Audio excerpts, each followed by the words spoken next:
1972ರಲ್ಲಿ ಇಂದಿರಾ ಗಾಂಧಿಯವರು ಪ್ರಾರಂಭ ಮಾಡಿದಂಥ ಈ ಒಂದು ಐತಿಹಾಸಿಕವಾದಂಥ ಯೋಜನೆ ದೇಶದ ಮಕ್ಕಳು ಆರೋಗ್ಯಕರವಾಗಿರಬೇಕು ಅಂತೇಳಿ ಇವತ್ತು ನಮ್ಮ ಸರ್ಕಾರ ಜೀವನದಲ್ಲಿ ಮಕ್ಕಳು 5 ವರ್ಷ ಒಳಗಡೆ ಇರೋಂಥ ಪ್ರತಿಯೊಂದು ಮಗು ಕೂಡ ಇವತ್ತು ನಾವು ಈ ಲಸಿಕೆಯನ್ನು ಹಾಕಿ ಅವರ ಭವಿಷ್ಯದಲ್ಲಿ ಯಾವ ಅಂಗವೈಕಲ್ಯತೆ ಕೂಡ ಇರಬಾರ್ದು ಅನ್ನೋ ದೃಷ್ಟಿಯಿಂದ ಈ ಕಾರ್ಯಕ್ರಮವನ್ನು ಹಮ್ಮಿಕೊಂಡಿದ್ದೇವೆ. ಸರ್ಕಾರ ಅನೇಕ ಕಾರ್ಯಕ್ರಮಗಳನ್ನು ಆರೋಗ್ಯಕರವಾದಂಥ ಕರ್ನಾಟಕ, ಆರೋಗ್ಯಕರವಾದಂಥ ಭಾರತ ನಿರ್ಮಾಣ ಮಾಡಲಿಕ್ಕೆ ನಮ್ಮ ರಾಜ್ಯ ಪ್ರತಿ ಹಂತದಲ್ಲೂ ಮೊದಲನೇ ಹೆಜ್ಜೆಯನ್ನು ಇಟ್ಟಿದೆ.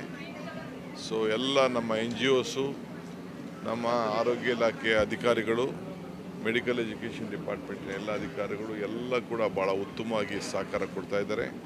ಅವರೆಲ್ಲರೂ ಕೂಡ ನಾನು ಅಭಿನಂದಿಸ್ತೇನೆ. ಈ ದೇಶ ಮುಕ್ತ ಪೋಲಿಯೋ ಭಾರತವನ್ನು ನಿರ್ಮಾಣ ಮಾಡಿದೆ. ಇದನ್ನು ಅಕ್ಕಪಕ್ಕ ದೇಶಗಳಿಂದ ಇದು ಒಳಗಡೆ ಬರ್ಬೋದು ಅನ್ನೋ ದೃಷ್ಟಿಯಿಂದ ನಾವು ಜಾಗೃತರಾಗಿ ನಾವು ಈ ಅಭಿಯಾನವನ್ನು ಮುಂದುವರಿಸ್ತಾ ಇದ್ದೇವೆ. ಸೊ ಇದಕ್ಕೆ ಸಹಕಾರ ಕೊಟ್ಟಂಥ ಎಲ್ಲರೂ ಕೂಡ ಈ ಸಂದರ್ಭದಲ್ಲಿ ಅಭಿನಂದಿಸ್ತೇನೆ. ಖಾದರ್ ಅವರು ಸಂಪೂರ್ಣವಾಗಿ ಈ ಜವಾಬ್ದಾರಿಯನ್ನು ತೆಗೆದುಕೊಂಡು ಅವ್ರಿಗೆ ಅಪಾರವಾದಂಥ ಅನುಭವ ಇದೆ. ಇವತ್ತು ಅವರು ನನ್ನ ಮನೆಯೇ ಆಯ್ಕೆ ಮಾಡಿಬಿಟ್ಟಿದ್ದಾರೆ.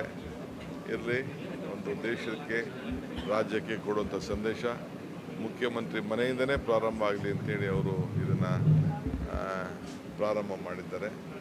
ನಾನು ಅವ್ರಿಗೂ ಅಭಿನಂದಿಸ್ತೇನೆ. ಇದನ್ನೆಲ್ಲ ಸೌಲಭ್ಯವನ್ನು ಹಳ್ಳಿಲಿ ಗುಡ್ಡಗಾಡು ಪ್ರದೇಶದಲ್ಲಿರುವಂಥ ಎಲ್ಲ ಮಕ್ಕಳು ಕೂಡ ಇದಕ್ಕೆ ಉಪಯೋಗಿಸ್ಕೊಳ್ಳಲಿಕ್ಕೆ ಬೇರೆ ತಂದೆ ತಾಯಂದಿರು, ಬೇರೆ ಹಿರಿಯರು, NGOಗಳಿಗೆಲ್ಲ ಸಹಕಾರ ಕೊಡಬೇಕು.